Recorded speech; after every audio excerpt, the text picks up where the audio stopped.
Afternoon everybody, and it's getting to that time of year again. It's getting to like autumn. I've had a bit of an autumny sort of feel the other day. I could see some leaves blowing up the street, rustling about a bit, and when it gets to that sort of time of year, I don't know what it is with me, but I just get that homely sort of wintry sort of feel, even though it's, you know, it's not winter, it's far from it. But anyway, that's what I feel like, and that's when I start doing a bit of cooking. Plus I've been mega busy through summer, and I end up starting a video and I can't get to finish it because I just end up doing something. So today we're going to do a Ziggs Kitchen, and I will finish this one. It's like a dead easy sort of thing in a way, and it's long, slow cooked. This is beef short rib. I mean, it's proper stuff, proper tackle. You can see bone in it there, look, at the top. So that's got loads of flavour and bone marrow and all that good stuff in it. But they do them in different sort of sizes and whatever, but these are what I could get my hands on from. They're from Allen's Butchers in Altoffs. I get a lot of stuff from there. I always looked after this, but I just thought I'd do something a bit different. Once you've got all of it prepped, it's going into a small tin, double wrapped in foil, and it's going in oven for around about 120 degrees for like 5 hours. You can check it in between. But what it does, in theory, we will see, but it'll all break down and get really, really like pulled pork kind of texture. I had some at a restaurant a few weeks back and it was absolutely outrageous. I thought, right, it's time for a Ziggs Kitchen. I'm gonna have to do one, I'm gonna have to have a go at it. So this is where we are at this stage. Good quality beef ribs. This will all melt down, it'll be beautiful. I'm making a rub. Oh yeah, different choice of beverage today because I'm driving later. So that also gives you a lot more chance that I will finish the video and not forget about it. So what we've got, we're making a dry rub. Ignore them 2 wet ingredients at the minute.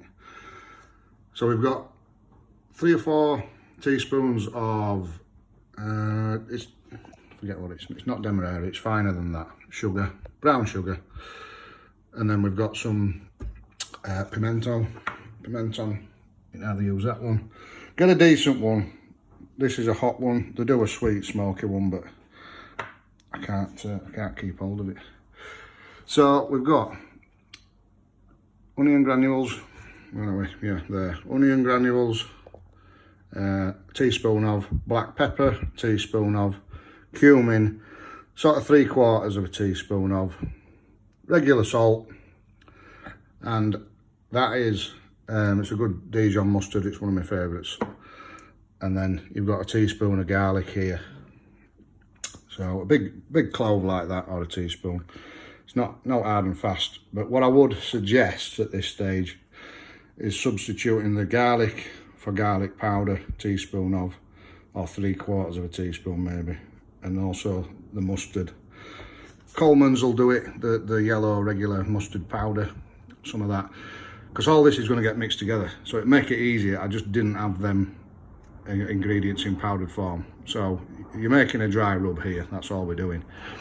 So I'm going to mix those 2 together, and then I'm going to just get your hands in, get it rubbed all over meat, all round it, on top with bone, everything. Covered it with that lot, and then mix those ingredients together, and same thing, just go put it in a container and just get your hands in and give it a right good rubbing in. So they'll obviously stick to wet ingredients, and rub them into meat, get them into all cracks best you can. Then they're just going to get set aside, and you can leave them for half an hour or so. It's not a marinade, it don't go overnight, but if you leave them for a half an hour to an hour, whichever, it'll just get a chance to soak into meat a little bit, because we're going to make a barbecue sauce not from scratch, from easy stuff that we can get our hands on, and it's going to be cooked in the barbecue sauce in its tray with foil over.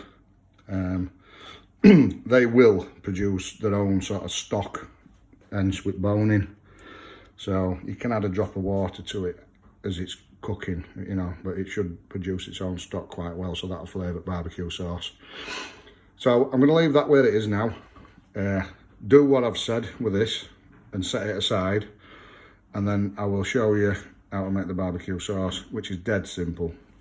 I'm not making out crazy fancy. You've got to be able to do it. It's pointless me doing this if nobody's going to have a go at it as well. And that's it. I'll see you shortly. Have some of that tasty beverage. It's just like beer, only weaker.